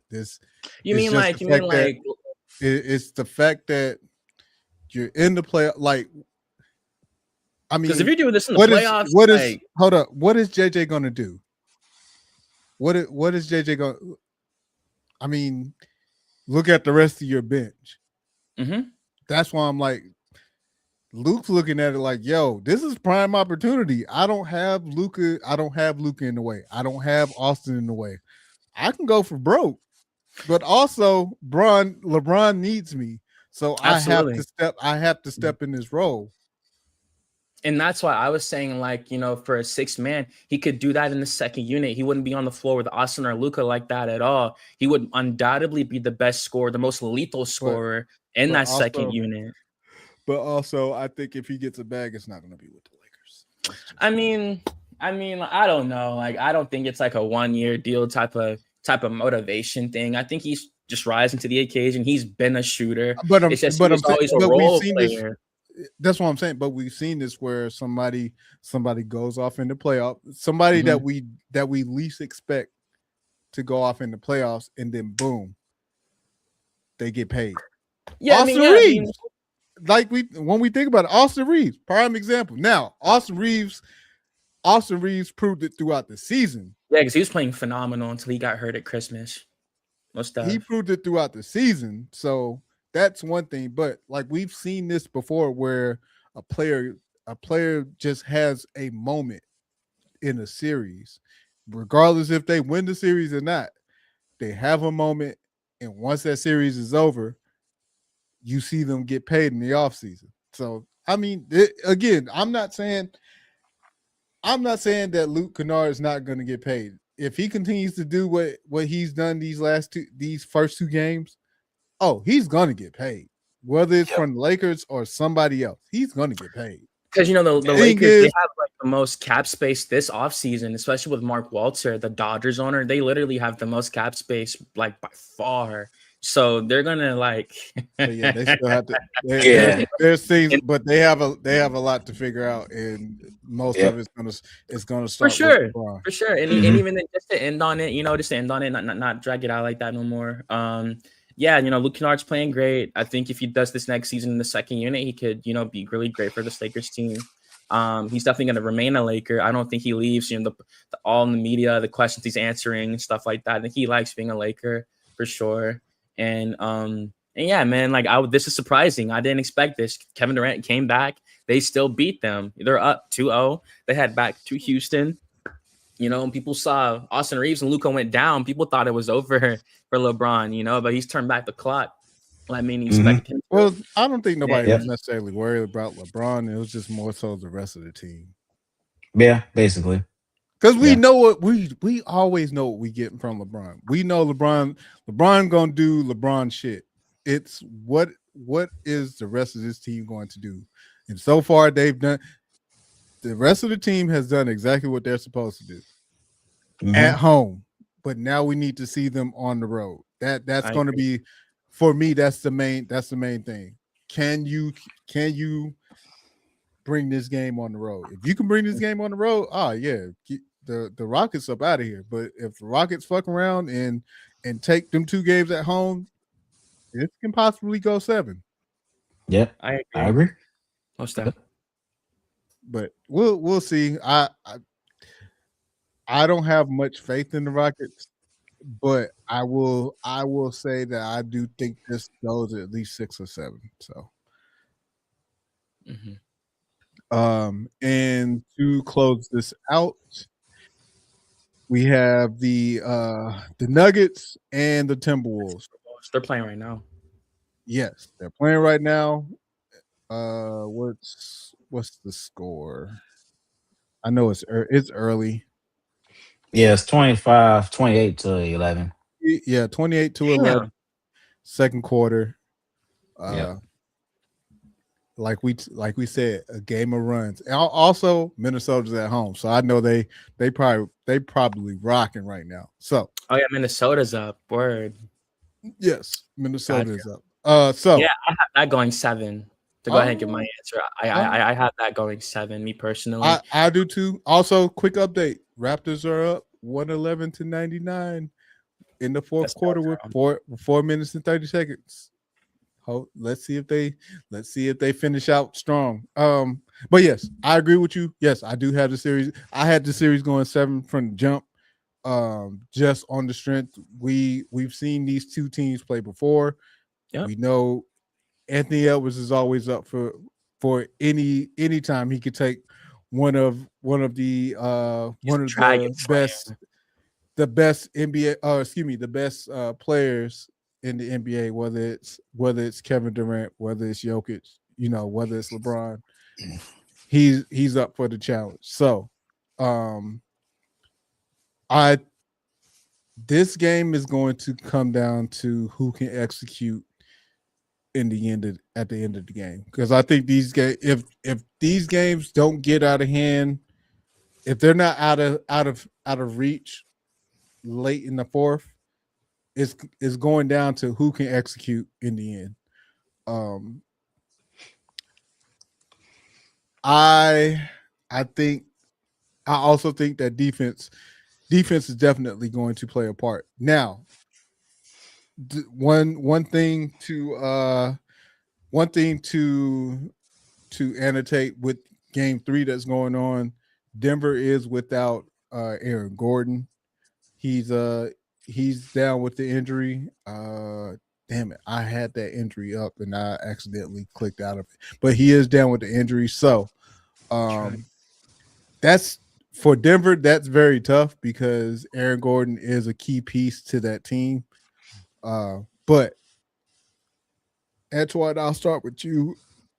How do you feel about this series thus far? And well, I already know you said you got it going 7 games, but who you got? Mm-hmm. Yeah, man. Like how you did mention, we've seen these two teams play before. I think for Anthony Edwards, it's again more experience for him at an extremely young age, playing another legend, bona fide future Hall of Famer at 24. I mean, yeah, man, he has 5 points right now. It's second quarter, so still trying to get him going, trying to get him in a rhythm. We know he's battling a nagging knee injury that kept him sidelined at the end of the year. Absolutely. So I think he's still working through the kinks of that. In the first round, they're just still happy to have him out there, having his impact on the defensive end and hitting a shot here and there, hitting a 3-pointer here and there. So it's been a good series. Minnesota is up right now. It's 1-1 though. So Minnesota did their job and they stole a game in Denver. So it falls on Denver to even the series out in Minnesota. So it's a great series. Two superstars at the top of the bill. Two bona fide superstars. Because people be picky with who they give that label nowadays. So two bona fide superstars, especially Anthony Edwards, man. He's 24 years old, still doing this, man. Like he's beaten this guy already. So he has that confidence heading into this. He's fought this guy before. And like I said, he's the Dragon Slayer at this point. He's knocked out legend after legend after legend, and it's nothing to him. And it's adding on to his legend. So I got the Timberwolves winning this in 7 games. I think if it goes 7, I pick Anthony Edwards to wheel them home in that 7th game, regardless of the injury. It's Denver. They got arguably the best player on the planet on the other end. But how you just mentioned, they did just lose Aaron Gordon. That's a devastating loss to this Denver Nuggets team. We know how vital he is in the playoffs with his physicality and his 3-point shooting. So I'm picking Minnesota to win this game, especially having Rudy Gobert and Julius Randle down low like that. I got Minnesota to win the series in 7. Yeah.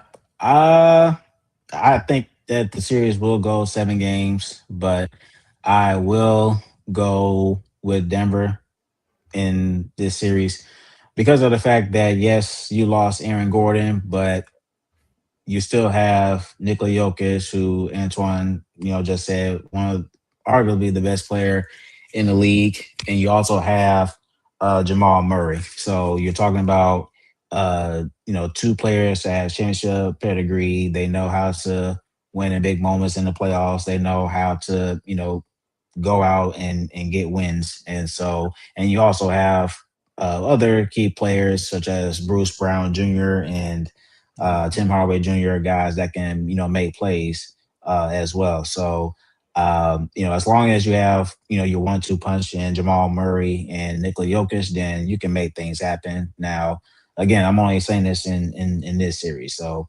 yeah, I do have Denver beating the Minnesota Timberwolves in 7 games. And it wouldn't surprise me if Minnesota wins this series because we've seen them kind of having Denver's number in a way.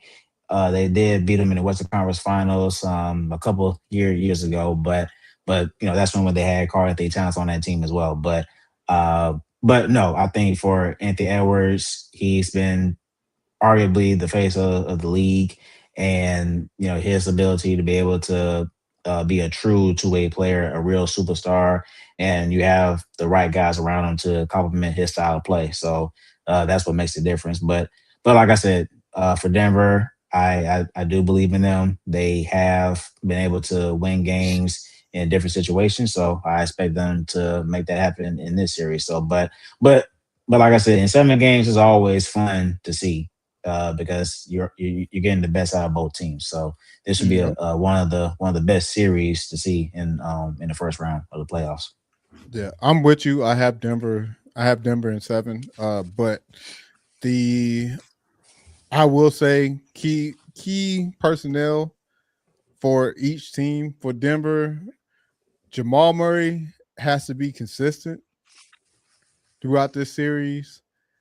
And I will say the X factor for me for Denver is going to be either Christian Braun or Tim Hardaway Jr. One of those two has to have one of those games, those unexpected games where it takes relief off of Jokic and Jamal Murray. On the Timberwolves side, Julius Randle has to continue to be consistent to help out, and the X factor is for me is going to be either Jaden Daniels or Dante DiVincenzo to have one of those games where they go off. Mhm. So we'll see. We'll see how this goes. Again, I just want a good matchup at this point. Oh yeah. For quick update before we close this out, it's a wrap. Raptors are up 121 to 99. Dog, how did they get up that fast? Mm. How That they home get Mm. up that energy, far you know. that Mm. fast? Jesus Christ. That home crowd energy, you know. But I also told I y'all look, I'm they about to get say loud, man. They get loud.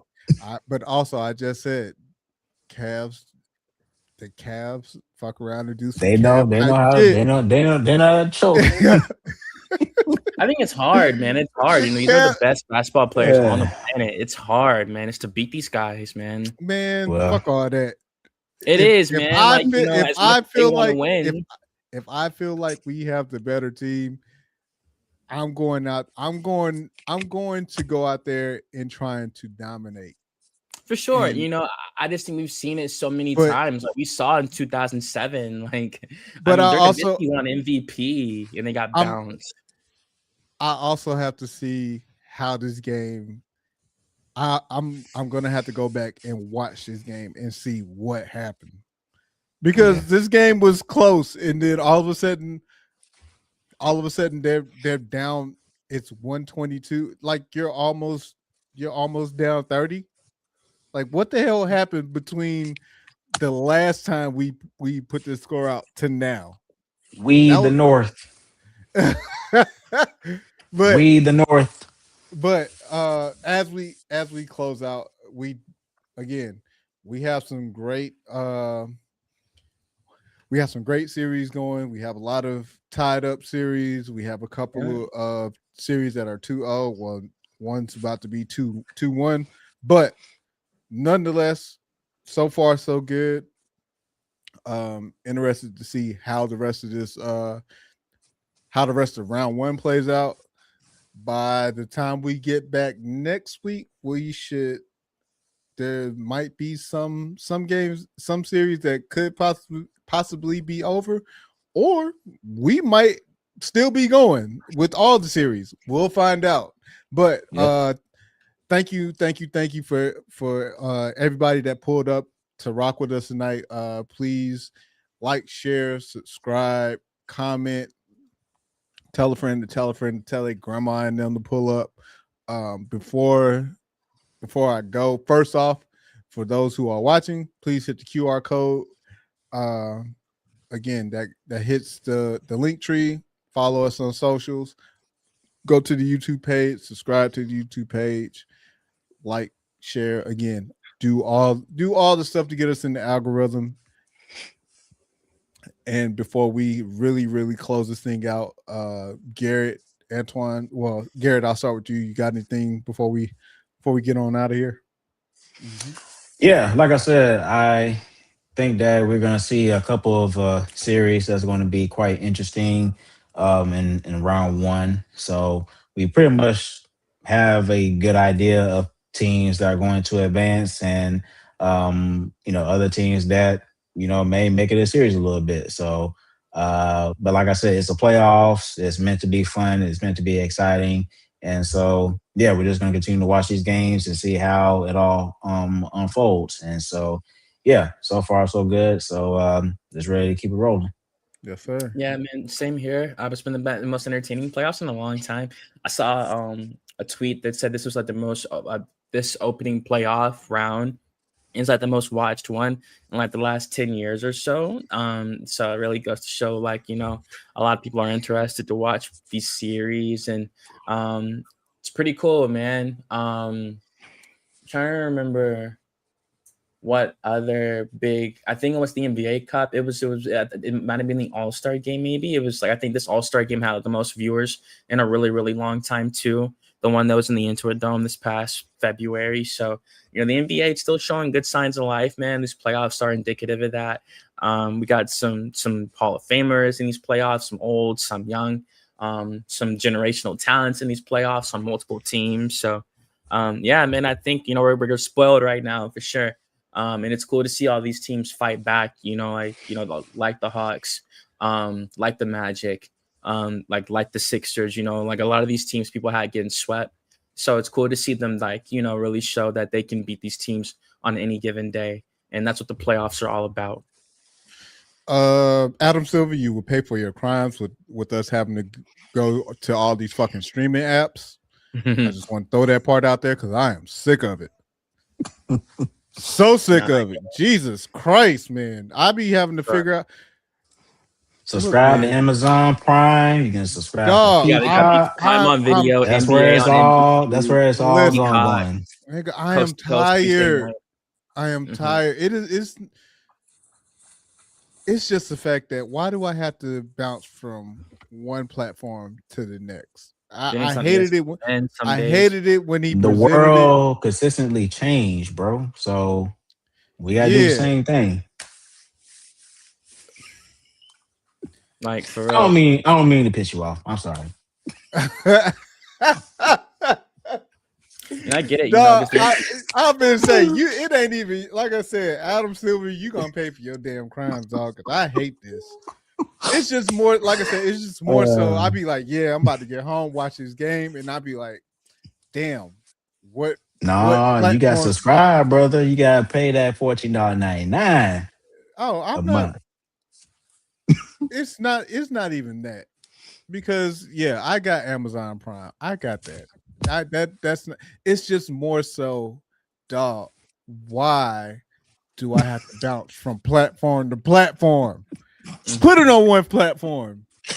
I mean, technically so. I mean, mainly it's gonna be on Prime, but you're gonna have some games are on ESPN and some on Peacock. But whatever.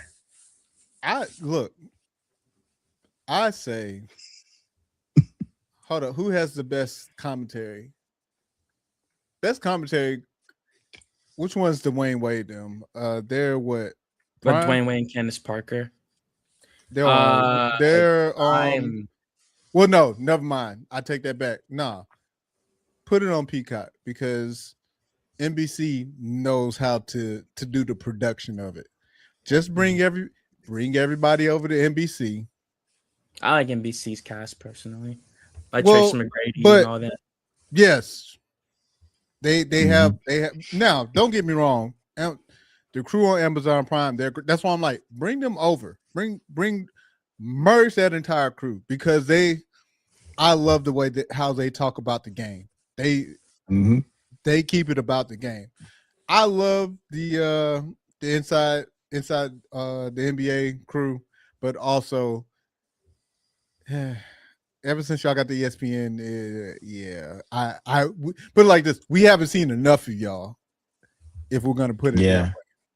I think, So, but to get to my overall point, NBC should be doing all of this because for people of my age, we know NBC has done. That's why when they said that NBC was going to be